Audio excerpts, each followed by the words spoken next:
احنا بنقدم الحلقات دي الفترة الأخيرة لأن معالجات الرايزن واخدة صيت كبير، وكمان فئات لينوفو ثينك باد صراحة مش واخدة حقها في المراجعات، والصيت ده تستحقه بجدارة.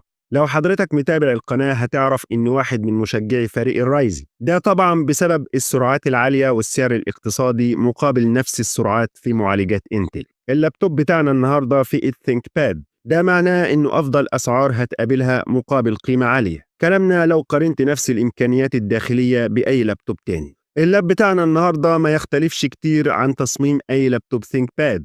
تقريبا كده لينوفو عندها 3-4 قوالب بتصب فيهم اللابتوبات الثينك باد، لكن هو شكله أنيق مصنع من مادة بوليمر الاي بي اس، وده بيكون بلاستيك قوي صلب بيتحمل الضغط والحرارة والصدمات وغيرها. التحمل ده خلاه يجتاز اختبارات المتانة العسكرية ال 810 جي. تابع الحلقة للنهاية عشان هنسلط الضوء على كل ركن في الجهاز، وأكيد لو